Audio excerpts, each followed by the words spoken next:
Muito bem, Salmo 19.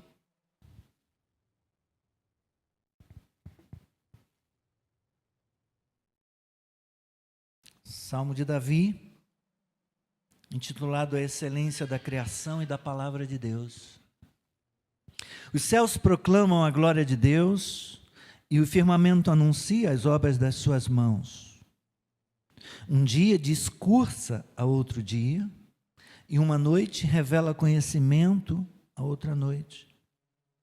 Não há linguagem, nem há palavras, e deles não se ouve nenhum som. No entanto, por toda a terra se faz ouvir a sua voz, e as suas palavras chegam até os confins do mundo. Aí pôs uma tenda para o sol, que é como um noivo que sai dos seus aposentos, e se alegra como um herói a percorrer o seu caminho. Principia numa extremidade dos céus, e até a outra vai o seu percurso, e nada pode se esconder do seu calor. A lei do Senhor é perfeita e restaura a alma. O testemunho do Senhor é fiel e dá sabedoria aos simples.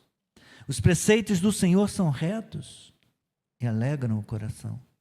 O mandamento do Senhor é puro e ilumina os olhos. O temor do Senhor é límpido e permanece para sempre. Os juízos do Senhor são verdadeiros e todos igualmente justos. São mais desejáveis do que ouro, mais do que muito ouro depurado, e são mais doces do que o mel e o destilar dos favos. Além disso, por eles se admoesta o teu servo, em os guardar a grande recompensa. Quem há que possa discernir as suas próprias faltas? Absolve-me das que me são ocultas. Também da soberba guarda o teu servo, que ela não me domine. Então serei irrepreensível e ficarei livre de grande transgressão. As palavras dos meus lábios e o meditar do meu coração sejam agradáveis na tua presença, Senhor, rocha minha e redentor meu. Senhor, eis-nos aqui, tendo o texto diante de nós e nós também, Senhor, expostos diante do texto. Pedimos que o Teu Espírito Santo ilumine agora, Senhor, o nosso entendimento uma vez mais e nos conceda graça a fim de podermos aprender, ó Deus, de sermos edificados pela Tua palavra, a fim de podermos ouvir a Tua voz. Senhor, que Cristo seja, ó Deus, gerado em nós pela Tua palavra. Em nome de Jesus, Pai. Que possamos, ó Deus, receber e desfrutar dos benefícios da Tua palavra, da Tua santa palavra. Em nome de Jesus. Amém. Podeis se sentar.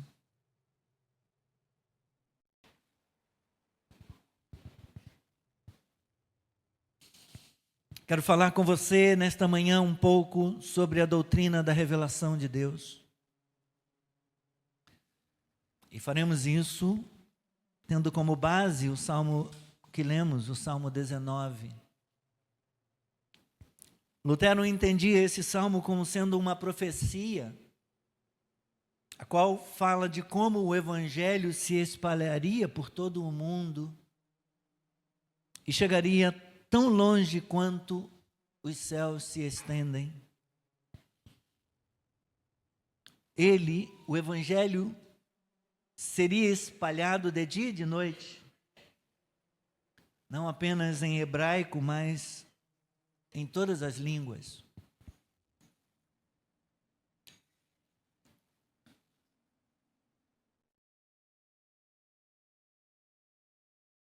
O Deus que se revelou aos homens é um Deus infinito.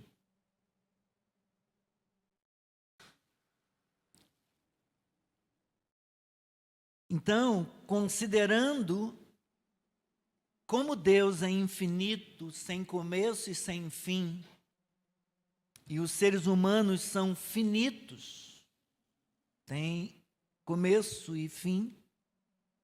Se estes, os seres humanos, quiserem conhecer Deus, tal conhecimento deverá acontecer, deverá se dar pela iniciativa do próprio Deus em se revelar. Ninguém pode conhecer a Deus se Deus não se revelar.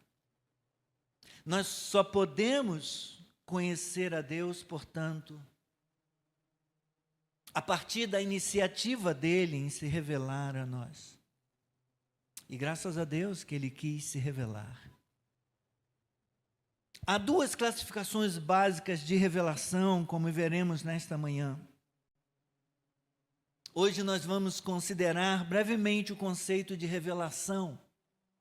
Para professores e alunos já formados no CETEB, será uma oportunidade de rememorar um tema que ensinaram e aprenderam no curso ao longo dos anos passados. Para os novos alunos do CETEB e do Panorama Bíblico 2026, mas principalmente do CETEB, será uma degustação daquilo que aprenderão neste e nos próximos anos. Irmãos e irmãs, nós cremos que a Bíblia é a revelação especial de Deus. Uma revelação própria, específica, que Deus deu aos homens para dar a eles o conhecimento da salvação. Porém, antes da Bíblia e fora da Bíblia, também há revelação. A essa revelação existente antes da Bíblia e fora dela, nós chamamos de revelação geral. Portanto, não temos a intenção, não queremos dizer que só existe revelação divina nas Escrituras Sagradas, porque a própria Bíblia declara que há uma revelação de Deus expressa através das obras da criação, através da providência e também através do próprio homem. Aqui chamamos de revelação geral. Porém, afirmamos que esse conhecimento de Deus fora da Bíblia, a revelação geral, não é suficiente para salvar o homem, porque lhe falta o pressuposto da fé salvífica. O homem, o ser humano, até pode ser levado a reconhecer, a olhar para a criação, a olhar para a natureza.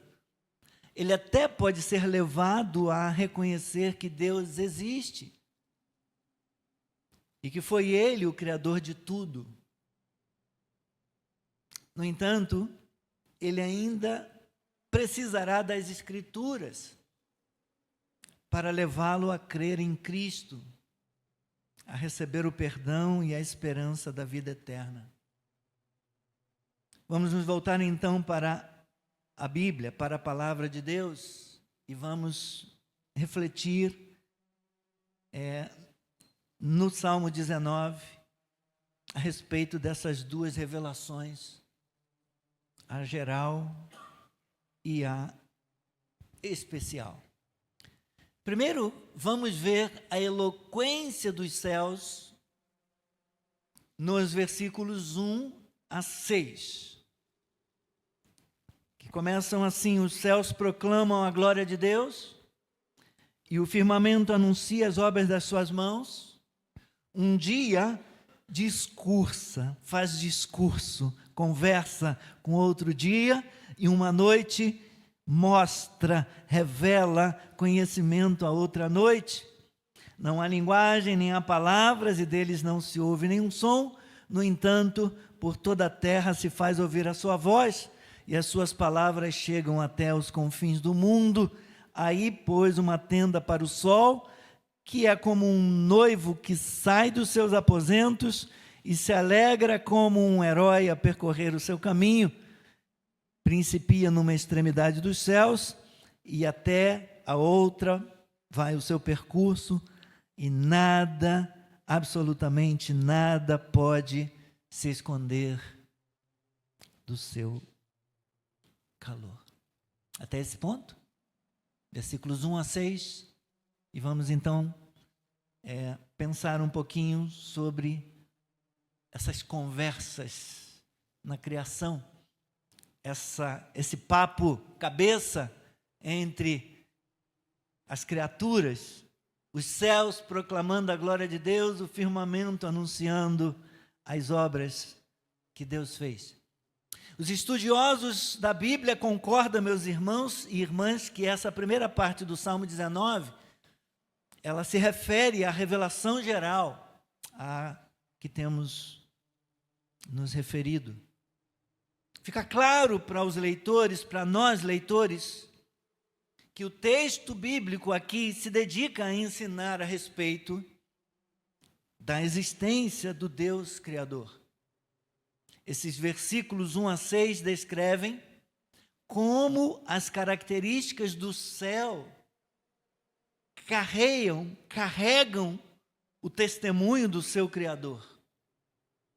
Ao fazer isso, o cântico chama a atenção para o discurso divino para toda a humanidade. Portanto, o Deus Criador é o alvo da revelação geral. Há um anúncio, há uma proclamação que está acontecendo, que está sendo feita através do azul, da abóbada celeste, através do firmamento. Este salmo é poesia hebraica. Não é poesia como nós costumamos ver, como nós estamos acostumados a ler. Não há preocupação com rimas. Entre o primeiro e o segundo verso, entre o primeiro e o terceiro, os versos ímpares e os pares, às vezes formando suas rimas, e na poesia tem essas diferenciações. Quando a rima é na sequência, versículos 1 e 2, quando a rima é entre 1 e o 3, entre o 2 e o 4, e cada rima define que tipo de poesia é. Não há preocupação com a rima, como nós podemos perceber. A preocupação na poesia hebraica é com paralelismos. Então nós encontramos paralelos, céus e terra, céus e firmamento, dia e noite. No versículo 1, céus e firmamento evocam a criação lá no princípio, a criação em Gênesis 1. No princípio criou Deus os céus. E depois vai descrever o firmamento. Quando Deus ordenou, então o firmamento passou a existir. E, no caso, firmamento é uma expressão correlata para céu. Isso também significa paralelismo. Os céus proclamam a glória de Deus e o firmamento anuncia, isso é repetição, que é um recurso muito usado na língua hebraica.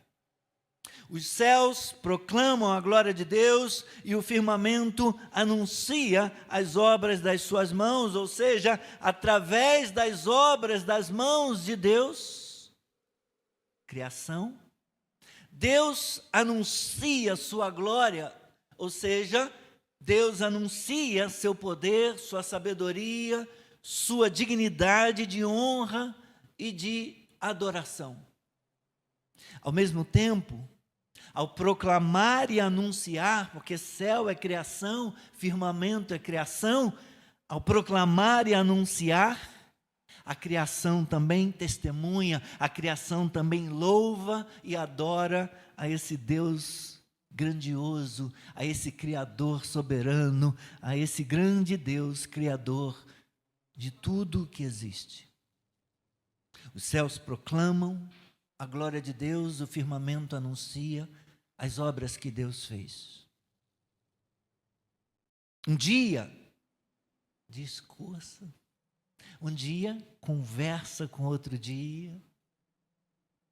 E o turno vai se sucedendo. Uma noite conversa com a outra noite. E vai dizendo o que aconteceu, o que Deus fez. E vai falando da grandeza desse Deus. Cada novo dia testemunha efetivamente o poder criador de Deus e o seu cuidado providencial. Deus criou tudo que existe do primeiro ao sexto dia. No sétimo dia, o que aconteceu? Deus descansou. A partir do oitavo dia, é providência. Deus está sustentando a obra criada, Deus está sustentando tudo que foi criado no universo, pela sua palavra poderosa, e Ele está, então, cuidando. A partir do oitavo dia nós temos providência divina, cuidado providencial. Deus, Ele pode ser visto, Deus se anuncia, Deus é proclamado e pode ser reconhecido a partir da criação de tudo que foi feito até o sexto dia. E Deus também pode ser visto e pode ser reconhecido através da providência, do cuidado providencial, do seu poder que sustenta todas as coisas. Deus também pode ser visto na própria vida humana, na própria vida da pessoa humana, do ser humano. É uma revelação que está prejudicada. Quando a gente chega diante do espelho, se o espelho está intacto, está íntegro, a gente tem uma visão completa. Mas se o espelho, com o tempo, ele vai manchando, né? Pode ter uma umidade por trás, o espelho vai ficando manchado, ou se ele rachar e quebra e fica estilhaçado, fica prejudicada a imagem, não é? A imagem foi prejudicada por causa do pecado, mas ainda dá para a gente ver a pessoa. Ainda tem algo em nós que revela Deus, que mostra Deus. Versículos 3 e 4 explica o discurso mencionado no versículo 2, na parte A. Não há linguagem. Está falando desse discurso de um dia discursando para o outro. E de uma noite revelando conhecimento para outra noite. Não há linguagem, nem há palavras, deles não se ouve nenhum som. No entanto, por toda a terra se faz ouvir a sua voz, e as suas palavras alcançam, atingem os confins da terra, os confins do mundo.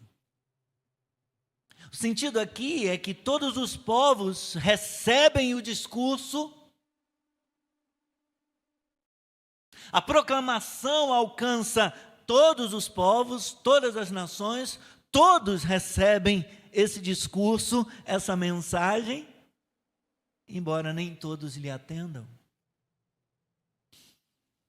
Paulo usa essas palavras do versículo 4, lá em Romanos 10, do versículo 16 ao 19, para mostrar que o mundo todo recebeu algum tipo de mensagem. E lá o apóstolo Paulo está aplicando o texto do Salmo 19, versículo 4, para mostrar que os judeus ouviram sim, que Deus enviou os profetas, eles ouviram um testemunho, eles ouviram a pregação dos profetas, no caso, mensageiros de Deus, porém não creram para a salvação. Quem creu na nossa pregação? A quem foi manifestado o braço do Senhor? A palavra está sendo pregada, Deus vinha sendo pregado desde o princípio. Mas nem todos creram. Faltou-lhes a fé que salva.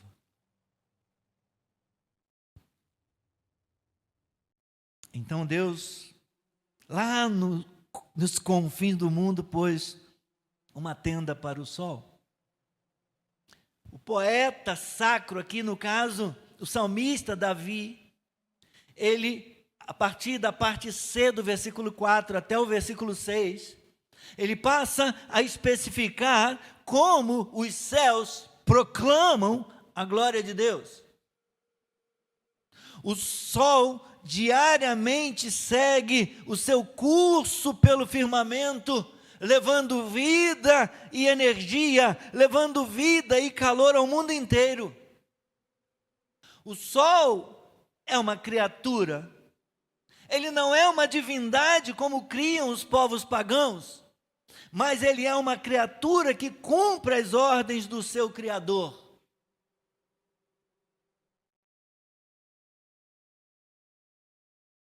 Ele é como um noivo que sai dos seus aposentos e se alegra como um herói a percorrer o seu caminho. Versículo 5. O sol é como um noivo que sai dos seus aposentos. Todos os dias, quando ele nasce e ele percorre o seu caminho, ele vai levando vida, ele vai levando energia, ele vai iluminando a terra toda, em todo canto. Ele se equipara, ele se compara a um noivo que se alegra como um herói a percorrer o seu caminho ao encontro da noiva. No casamento israelita, o noivo, ele se vestia com as roupas festivais, as roupas festivas, e seus amigos o acompanhavam até a residência da sua noiva. A gente vê isso lá em Gênesis 2, no versículo 24. O livro de Cantares, capítulo 3, versículo 6, até o capítulo 5, versículo 1, ele também descreve com muita beleza uma procissão de casamento e o encontro da noiva com o noivo. E se você se recorda, este também é o contexto da parábola das 10 virgens que Jesus contou em Mateus 25, de 1 a 13. Jesus usou essa imagem, meus irmãos, para descrever o seu relacionamento com a igreja. Em João capítulo 14, versículo 2 a 3, onde ele fala da vinda do Espírito Santo. Ele diz assim: na casa do meu pai há muitas moradas. Se assim não for, eu teria dito. Eu teria dito isso para vocês. Porque eu vou preparar lugar para vocês. E quando eu for e preparar um lugar, eu voltarei e os receberei para mim mesmo. A vida cristã é comparada a um contrato de casamento, a uma promessa de casamento, um contrato de noivado. O céu será como o casamento em si. O noivo está vindo. Cada dia ele se aproxima mais do lar da sua esposa. A noiva se ataviava, a noiva se arrumava no casamento israelita, o noivo saía da sua casa vestido, belamente vestido também, e vinha com os seus amigos e andava até a casa dela e ia recebê-la. Ele está vindo. Cada dia, como o sol, ele percorre o seu caminho e sai iluminando o mundo. Cada dia mais, o noivo está se aproximando do lado da sua noiva, a fim de levá-la. Maranata. Vem, Senhor Jesus.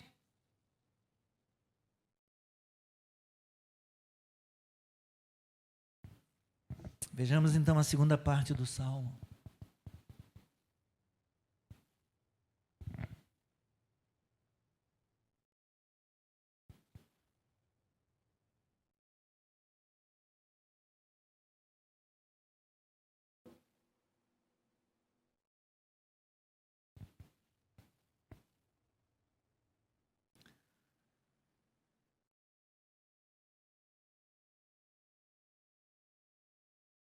A segunda parte do versículo 7 ao 11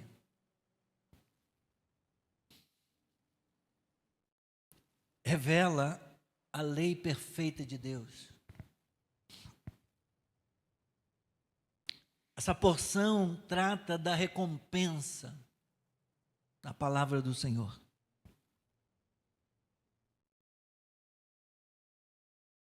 Como a primeira parte ensina a respeito do Deus Criador, esta segunda porção, esta segunda parte do Salmo, ela ensina a respeito do Deus Redentor. Portanto, o alvo da revelação especial é o Deus Redentor. Os termos da lei, testemunho, preceitos, mandamentos, juízos, vêm do Pentateuco e são formas de se referir à aliança de Deus com Moisés. O salmista tem em mente aqui o plano redentor, o propósito redentor de Deus para o seu povo. Enfatiza os atributos de Deus, a grandeza de Deus, a glória de Deus, a obra de Deus, o Deus como o Deus que redime, como o Deus redentor do seu povo. Mas não podemos nos contentar apenas com o saber, apenas com a informação, com o conhecimento, se estes não nos levarem à fé na pessoa e obra do Redentor. Se não gerarem Cristo em nós, se não nos levarem à fé em Cristo. Jesus censurou os fariseus dizendo que eles examinavam as Escrituras, julgando ter nelas a vida eterna, e que eram elas que testificavam dele. No entanto, diz ele, vocês não querem vir a mim para serem salvos. Espiritualidade depende largamente do quanto compreendemos as verdades sobre quem Deus é, sobre quem nós somos e o que o plano de Deus para a história envolve. Como Deus planejou resgatar aqueles que foram afastados dele, separados dele por causa do pecado.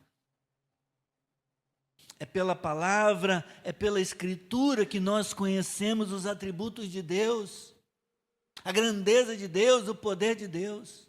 É pela Escritura, é pela palavra que nós conhecemos a lei de Deus, a aliança de Deus e os seus propósitos eternos.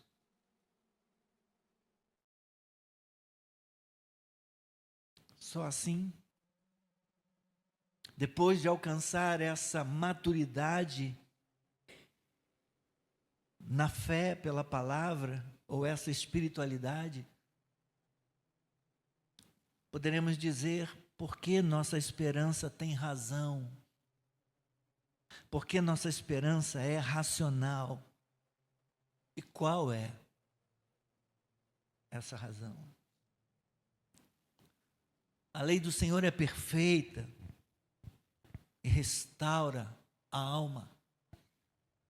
A lei de Deus relata detalhadamente tudo o que o Senhor fez e como Ele fez para redimir o seu povo.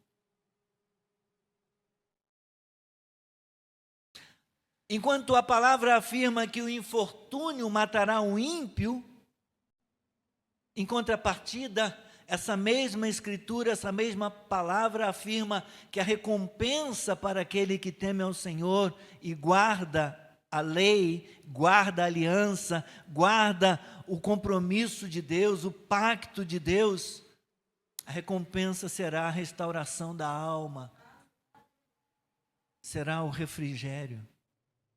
Somente a lei do Senhor, somente a santa palavra de Deus pode, como disse um teólogo do século XII, Bernardo de Claraval, Somente a lei do Senhor pode afastar a mente humana do amor de si mesmo e do amor do mundo e dirigi-la para Deus.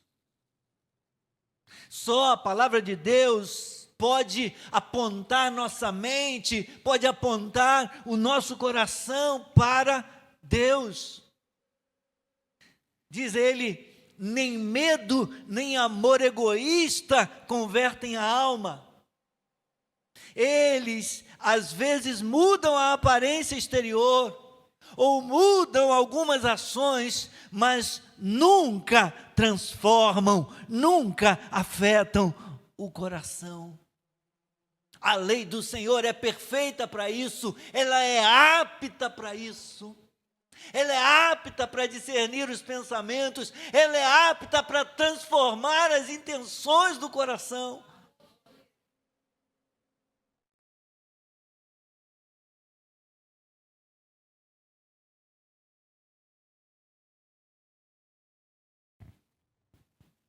Os preceitos do Senhor são retos, não se misturam com o mal, por isso alegram o coração. O mandamento do Senhor é puro e ilumina os olhos. Todos esses termos, como já mencionei, eles se referem à aliança, eles se referem ao pacto, eles se referem ao Pentateuco, à lei e aquilo que Deus revelou através de Moisés para o seu povo.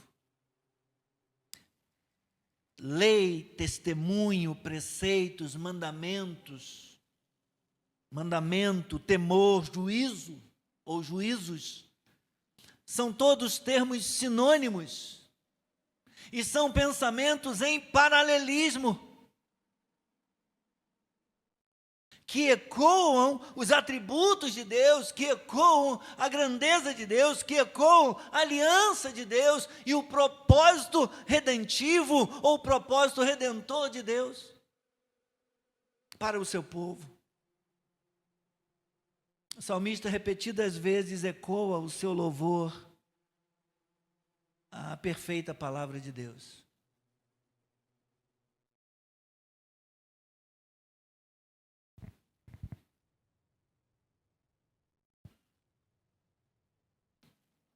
Nos versículos 10 e 11, nós temos o clímax da seção maior deste salmo. Toda a seção se desenvolve para o deleite expresso aqui, nesses versículos 10 e 11. A lei, o testemunho, os preceitos, o mandamento, o temor, os juízos são mais desejáveis do que o ouro. São mais desejáveis do que muito ouro refinado, depurado, e são mais doces do que o mel e o destilar dos favos. A atitude fundamental aqui, meus irmãos, é de deleite, é de satisfação. Como eu dizia no início, durante o louvor, muitas vezes nós encontramos mais satisfação na criação quando a gente está se divertindo na praia e a gente olha o mar, imenso é o mar. A gente lembra da canção de Josué Rodrigues, o homem não consegue dominar. Quando a gente está viajando de avião e a gente contempla a imensidão do céu e a gente está voando sobre as nuvens, a gente fica encantado com isso. A gente deveria ter esse mesmo encantamento pela palavra. A gente deveria se deleitar e achar satisfação na palavra de Deus, porque as nuvens vão passar, elas se dissipam, o céu vai passar, o mar vai passar, tudo vai passar. Mas a palavra do Senhor, ela vai permanecer para sempre. As instruções de Deus devem ser mais desejáveis do que as melhores riquezas, deveriam ser mais agradáveis do que os melhores sabores.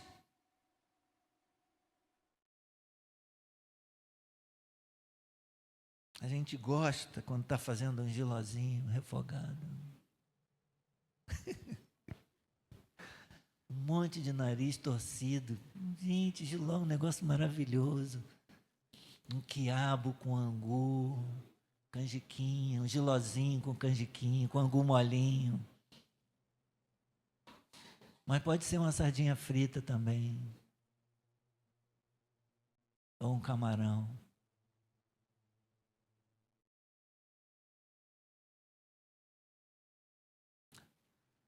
As instruções de Deus são mais desejáveis, mais apetecíveis, mais esperadas, deveriam ser mais desejáveis do que as riquezas, mais apetecíveis, mais agradáveis do que os melhores sabores.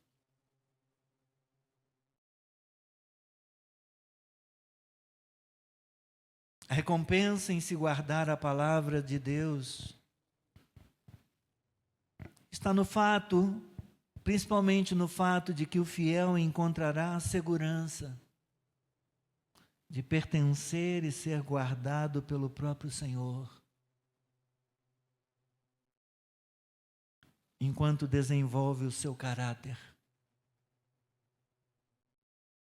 Quanto mais conhecemos de Deus, mais queremos saber sobre Deus.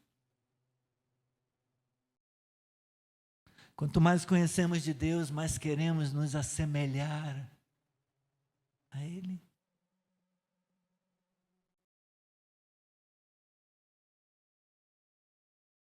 E o alvo do conhecimento de Deus, o alvo do conhecimento da palavra, é sermos como Cristo. É sermos alcançados, é sermos redimidos, é recebermos o perdão e sermos como Cristo.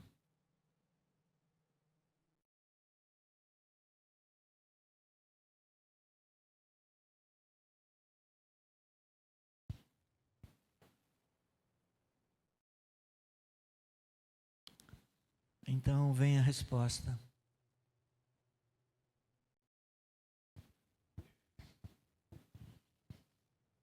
Do versículo 12 ao 14.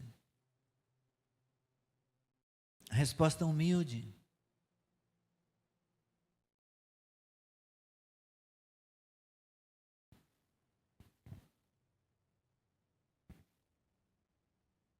Quem há que possa discernir as próprias faltas? Absolve-me das que me são ocultas. Também da soberba guarda o teu servo, que ela não me domine. Então serei irrepreensível e ficarei livre de grande transgressão. As palavras dos meus lábios, o meditar do meu coração, sejam agradáveis na tua presença, Senhor, rocha minha e redentor.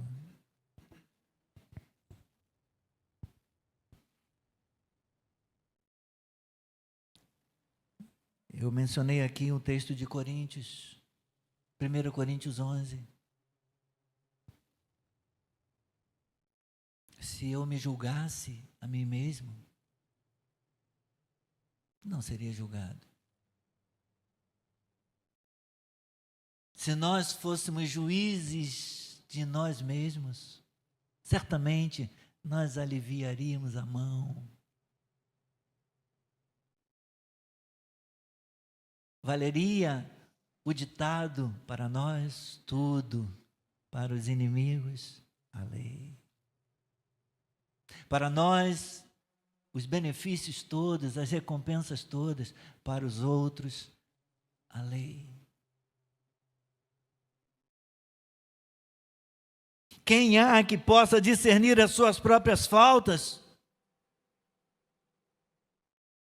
Quem há que possa se auto-perdoar? Quem há que possa se salvar? Nós precisamos da aliança de Deus, nós precisamos do propósito de Deus, do plano de Deus se cumprindo na nossa vida, o plano redentivo de Deus. Nós precisamos da recompensa que o conhecimento da palavra de Deus, o conhecimento do Evangelho, o conhecimento da obra de Jesus Cristo na cruz traz para nós. A maior recompensa é o perdão dos pecados, é a nossa salvação. Sem essa palavra, se não nos submetermos a ela, não seremos perdoados. Então nós temos aqui, meus irmãos, nesta parte final, o reconhecimento, a confissão de indignidade e a súplica do salmista, do cantor sagrado pela graça de Deus. O cântico fundamentado na lei do Senhor leva o cantor, leva o salmista a refletir sobre as suas próprias falhas morais, as que são conhecidas e também as desconhecidas. Levam-no a confiar no perdão de Deus e a buscar proteção contra o domínio do pecado. Ele diz: Senhor, não deixe que o pecado me domine, não deixe que a soberba me domine, que ela não me domine. Me absolve dos meus pecados, me absolve das minhas culpas, me absolve das minhas transgressões. Eu preciso de Ti, Senhor, eu preciso do Teu perdão. Sem Ti eu nada posso, Senhor. Quem pode discernir as suas faltas? A gente acha que tem tudo. Nós precisamos da palavra para dizer para nós: uma coisa ainda te falta. Uma coisa ainda te falta. Os mandamentos eu conheço todos desde cedo, desde há muito tempo, conheço todos eles. Não matarás, não adulterarás, não farás isso, não farás aquilo outro. Uma coisa ainda te falta. É a palavra que discerne, é a palavra nos sonda. Nós precisamos do padrão de Deus, que é a palavra. A palavra que aparece aqui no versículo 12, ocultas, absolve-me das que me são ocultas. Essa palavra ocultas, ela mostra o fluxo do pensamento no Salmo.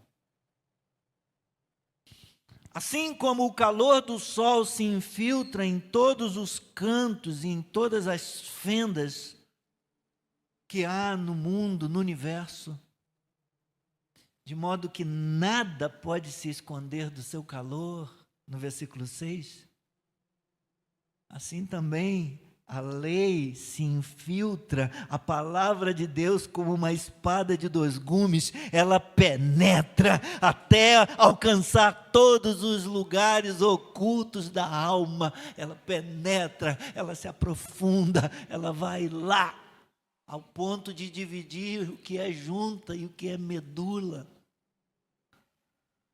Não há lugar na alma humana que a palavra de Deus não possa alcançar. O homem justo, a mulher justa, honesta, ela pode somente pedir que Deus o declare inocente. Só Ele pode me declarar e declarar você inocente. Todos os dias precisamos orar: Senhor, me absolve dos meus erros praticados, me absolve dos meus pensamentos nesse dia, me absolve, Senhor, das minhas culpas.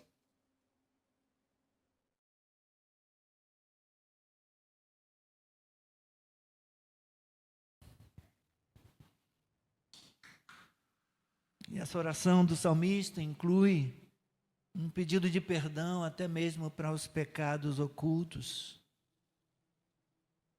que são aqueles pecados que a gente comete e não se lembra. E não é porque somos mentirosos. Às vezes a gente se esquece mesmo. mas também os pecados que cometemos na ignorância. Então ele pede no versículo 13 que o pecado não me domine.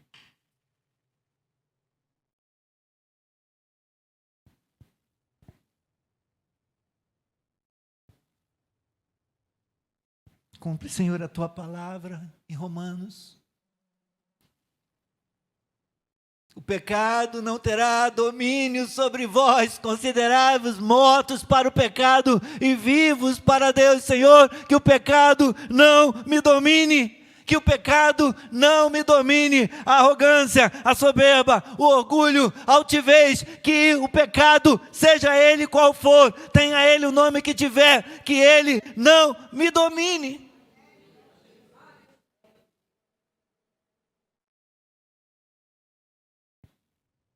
Que o Senhor domine sobre a minha vida.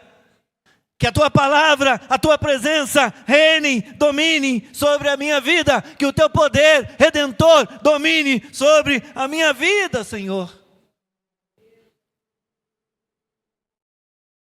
E então, eu serei irrepreensível. Esse é o meu desejo, diz o salmista. E esse é o meu desejo também, diz aqui esse mortal. O meu desejo é tornar-me irrepreensível. É a palavra que se assemelha ao versículo 7. A palavra usada como adjetivo da lei. A lei do Senhor é perfeita. A lei do Senhor é irrepreensível. Ela é pura, ela é santa, ela é justa. Não há imperfeição, não há motivo de repreensão nela. Senhor, eu quero me tornar como a tua lei, irrepreensível. Alguém que não haja motivo para repreensão, para correção. E então, finalizando, está terminando. Versículo 14, a expressão que o salmista usa aqui, as palavras dos meus lábios e também o meditar do meu coração. O que eu medito, o que eu penso e também o que eu falo, que sejam coisas agradáveis a Deus, agradáveis na presença do Senhor, que é o meu Redentor. E essa expressão, sejam agradáveis, ela vem da linguagem de Levítico, da linguagem do sacrifício. De modo que o pedido, meus irmãos, é de que este cântico, ele seja um ato de adoração apropriado diante do Senhor. Como o sacrifício, lembra? O sacrifício que era apresentado a Deus, o animal precisava ser como a lei, ele precisava ser sem defeito, ele precisava ser perfeito, que o nosso sacrifício também seja perfeito diante de Deus, seja irrepreensível diante de Deus. Eu concluo com essas palavras, queridos. Os céus continuamente proclamam a glória de Deus, e as forças da natureza revelam sua glória, no cumprimento dos papéis que lhe foram designados, que lhe foram atribuídos por Deus. É uma pena que nós frequentemente falhemos no cumprimento das tarefas que Deus nos deu.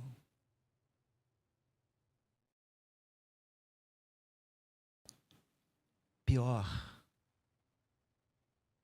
é uma pena que haja quem sequer consiga enxergar Cristo ao ouvir da palavra. depois de ouvir a proclamação, seja a proclamação, o discurso da natureza, o discurso da criação, seja a proclamação especial, a proclamação da lei de Deus. É lamentável que uma pessoa ouça a pregação da palavra e não chegue a Cristo para arrependimento, perdão e salvação. Que Deus tenha misericórdia de nós. Que o Senhor nos perdoe. Amém? Glória a Deus. Vamos curvar a nossa cabeça.